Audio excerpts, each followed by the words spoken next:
So hi guys, welcome to issues 9 and 10 of the Warhammer Stormbringer. I know I was in a muddle in the last issue. I think that's because they introduced new paint, so then we had to go back and then repaint or add paint to various models. So what I'm going to do, I'm going to try this out this video. If you get 2 issues that have just new models, I'll do the 2 issues until I catch up to the point where I can manage, and this is in fact this is going to be a lot simpler. It's a total of 6 models over 2 issues. Now a word about catch up. I did sent an email to Harshette. This might be of interest to you. At the time of this going out, it should be the 17th of October. This is issues 9 and 10. And should be releasing issue 35. Now I am a little bit behind on my subscription and even further behind on the videos. When I'm filming this, that's I'm trying to think where I'm up to. Sorry guys.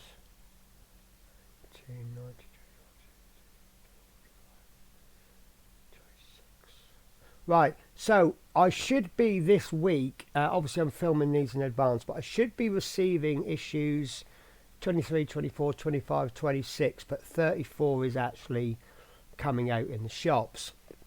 So I emailed Harshette, and they said that what I can do is buy individual issues from their shop, and then what they can do is then skip a pack in my subscription. So if I got to issue 40, say, and then I bought 41, 42, 43, 44, they'll skip that pack, and then my next pack in 4 weeks would then be 45, 46, 47, 48. It won't affect my premium, I'm told. It sounds a little bit complicated, but given I'm about, well, I am a little bit behind and I can catch up. My plan that I have should make me, well, about 10 weeks behind. I might keep this going as it is and might not do a catch up, but is there a time limit on Warhammer? I don't know. The other thing as well, organisation is getting a bit tricky. Let me just switch to my body camera. I was using an Agora models box for my models, and it's getting a bit tight, so I've switched to a different box. So excuse the focus.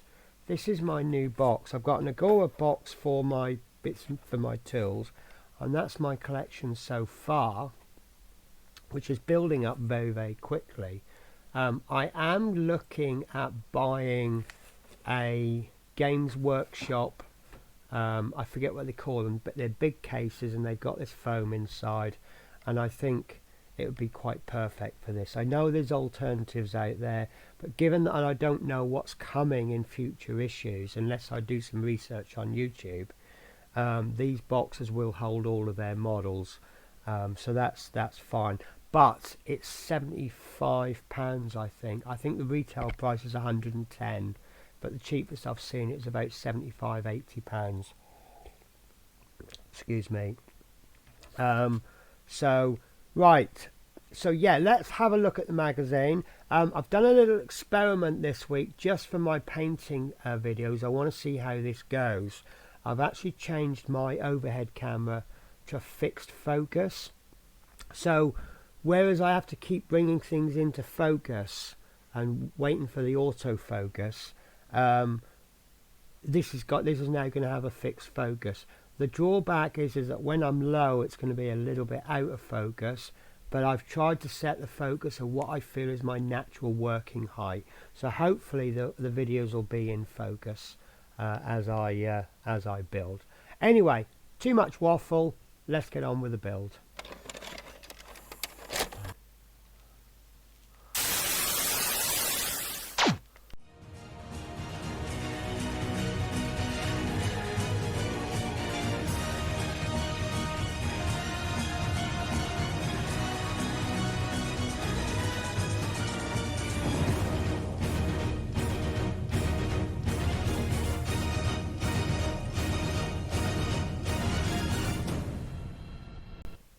Okay, so this is issue 9, and we get a Swamcalla Shaman, and we also get another model with it. It does tell us what it is.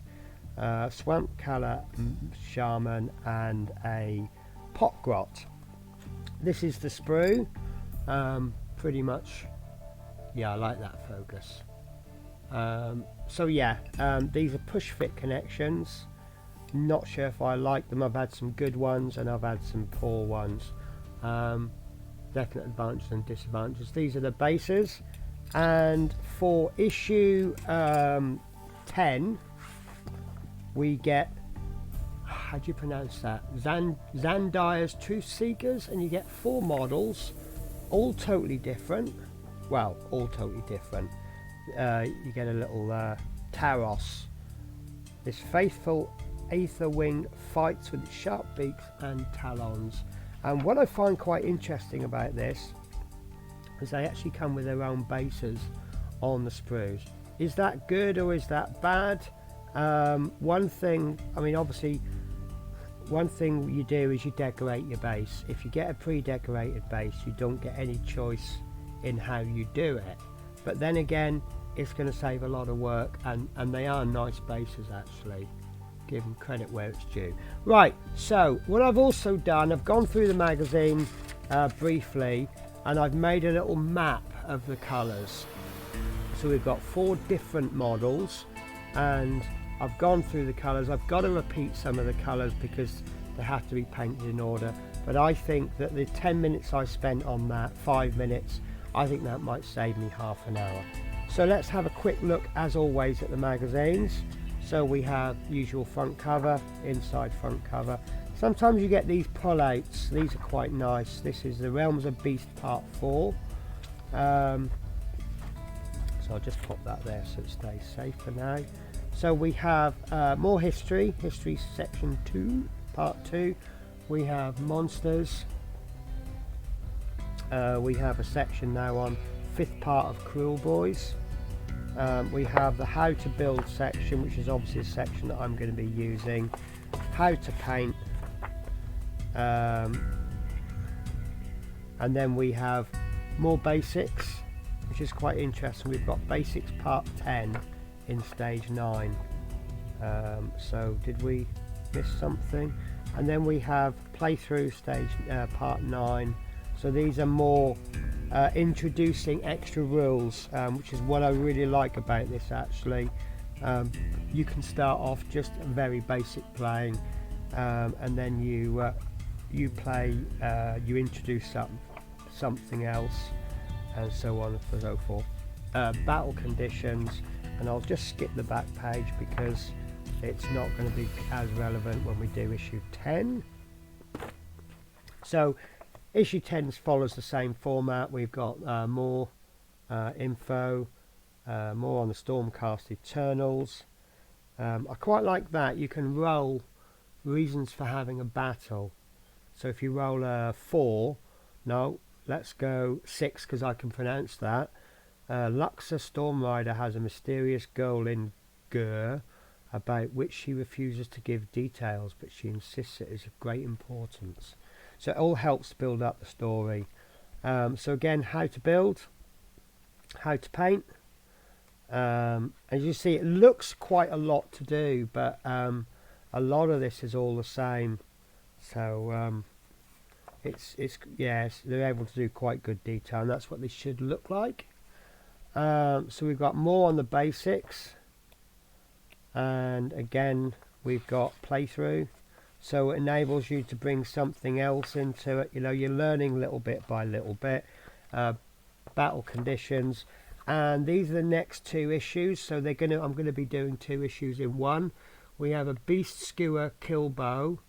That looks quite good. I like that. I do like machinery actually, and we have Storm Strike Chariot Cruel Bow. So these look like we're going to be doing some shading. We probably won't next week. But that looks quite interesting, so I'll look forward to that. Right, so we have 2 models to build. We have got where where are we? So we've got the Swamcalla Shaman, and he is complete in 5 stages, and then the pot grot is complete in 2. That's only a little model. That's only a few pieces. There's so few pieces and they're so obvious that they've not even numbered the pieces, but they have for the Shaman. So that's good. Issue 10 is going to be slightly more complicated. You've got that model there. That's Lantern Astrala. The light from this magic lantern can pierce even the deepest darkness. And then you've got one with a great hammer, one with a bow. That'll be nice. And then you've got Taros. So let's get on and get building.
Okay, so we have some very nice models there. I'll show you this pot grot first. He looks very detailed for a small model. Gonna have fun with that. There's a few little issues there where it won't close up. Not so bad like that, but yeah, not too bad. This one I had big problems. This is the Swamcalla Shaman. One of the pieces there, I could not get that in, so I cut the tabs off. I kind of looked at the instructions and it looked like this was all going to get held in place, but it's not. This head isn't going in really tight, so it's not going to hold it all in place. I don't want to glue it all together yet, for the main reason that I might decide to pull this apart when I come to paint it. There's so much detail and it's going to be a nightmare getting that, so you'll probably see me pulling that apart as I paint it. These are the Truthseekers. This was a bit of an awkward one. That's probably going to need a drop of glue in it. In fact, I might glue that now anyway, and then I can hold that together and that'll be nice. This one I quite liked. I quite like the flowing cloak. That's going to be easier to paint. Very happy with that one. And this one as well. Now be careful if you're doing this yourself. In fact, I have broken it. When you put that arm in, it bends it so that he's now holding it, so it's actually got broken. So nothing attached to glue won't fix, but that's fine. And then now these first two that I did, the first two Truthseekers, I didn't push them all the way in the base. The reason for that is I know that their feet are going to be painted a different colour from the base, so by just putting them in the base like that, if I want to pull them off I can, but also it's going to be easier to paint the bases. And then this little beauty, very very nice. Hopefully that'll be nice and simple to paint. So there we go, so we'll have to get on and paint them.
So next up we're on the Catachan flesh. Now I've got a few issues.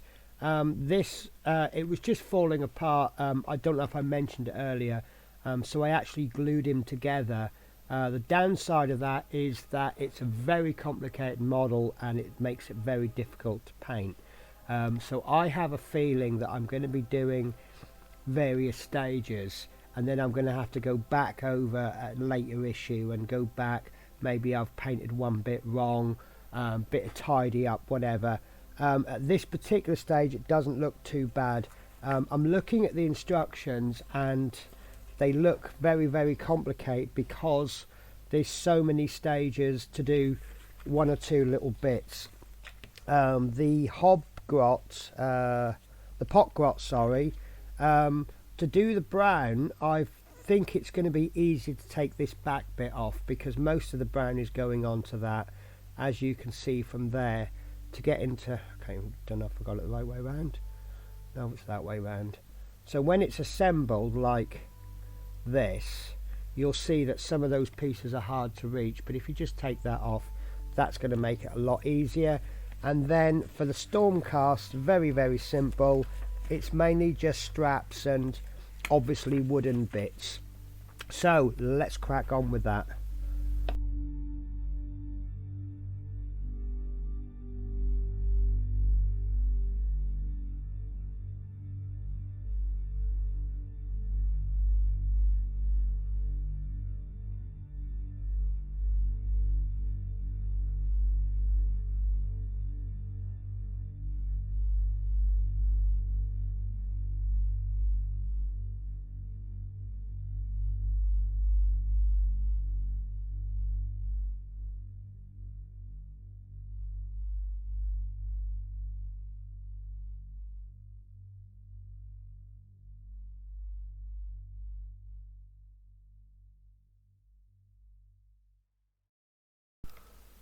So that is actually the Oryx finish for this stage. That's a little bit scruffy, but I can go back over the green just to neaten that up.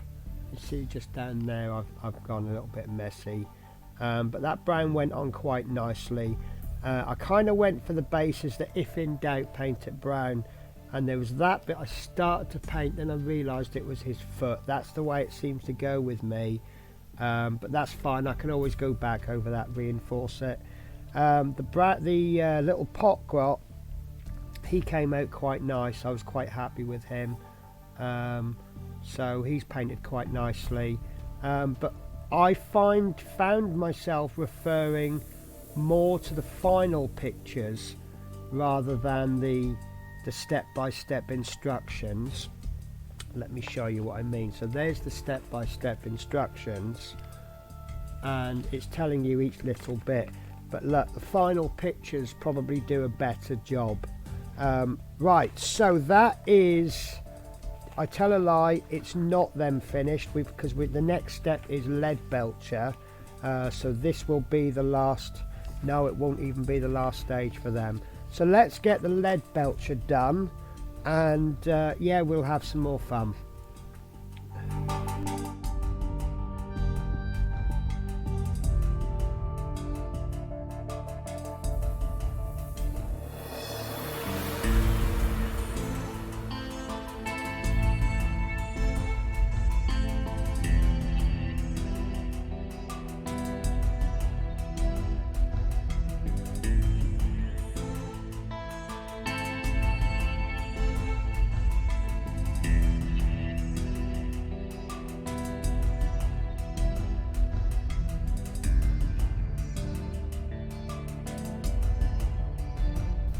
Okay, so as I was painting that, I did notice that I missed this this bow. I was supposed to just paint that a little bit brown, so I'm doing that as we talk. So I am rather happy with the lead belcher.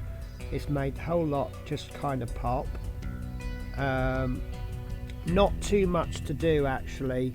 As you find with these paints, you just, once you've laid the base coat down, it's just all about picking out little details. So I think these two are almost finished. I think there's one more paint to do, but there's just little details that are popping out. Now you can see that he's got some utensils there because they're silver.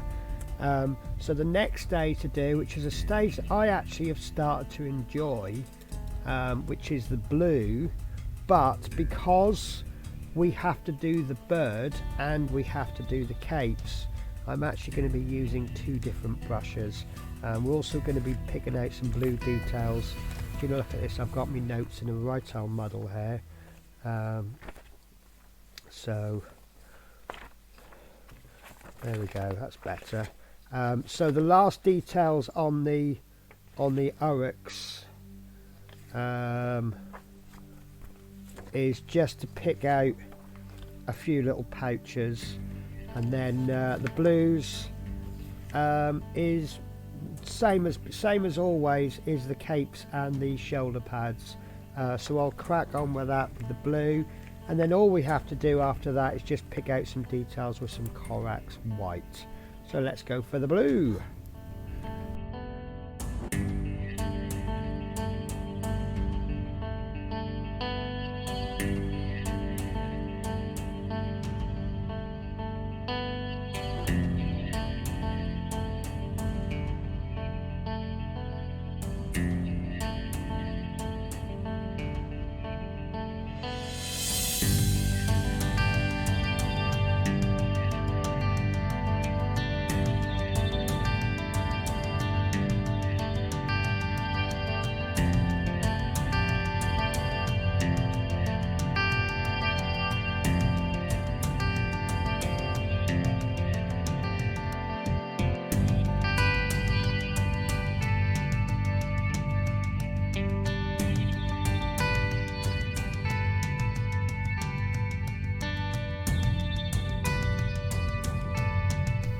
So all we've got left now is the Corax white, and there's quite large sections to do on this. So if we thin our paints properly, we should be able to do the first coat, and then we'll come back and do the second coat. We can just go straight into it. So we've got the underside of the cloaks, we've got the bases to do, and then we've got a couple of details like inside this face, and we've got the where is he there? Right, we've got to do his head and the little badge bit, the little emblem there. So let's crack on.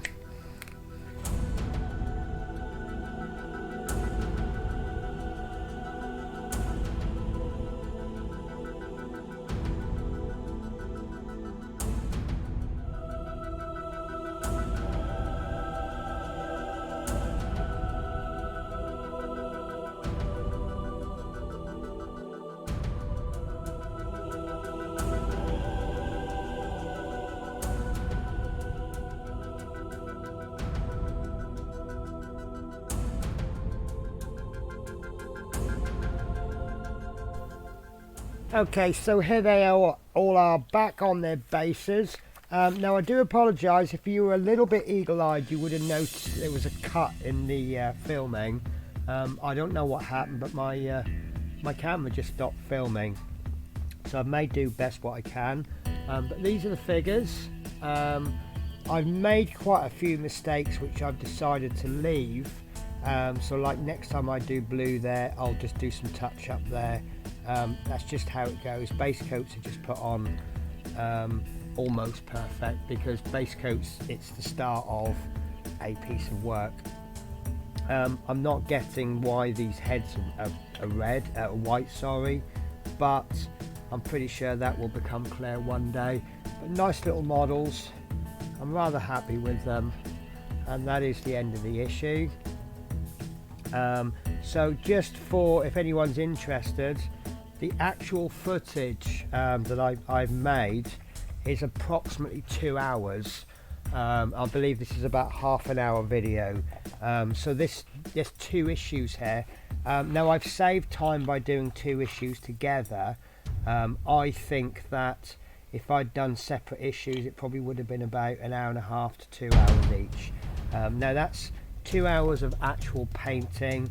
When you factor in waiting time between drying paint, you know, you do a little bit here and there, probably about 3 hours work. Right guys, so that's it for this issue. As always, thank you very much for watching, and in the next issue we will be doing issues 11 and 12, and we've got some big beasties to do. I've put down the back page from the magazine, so I'll actually show the actual issues.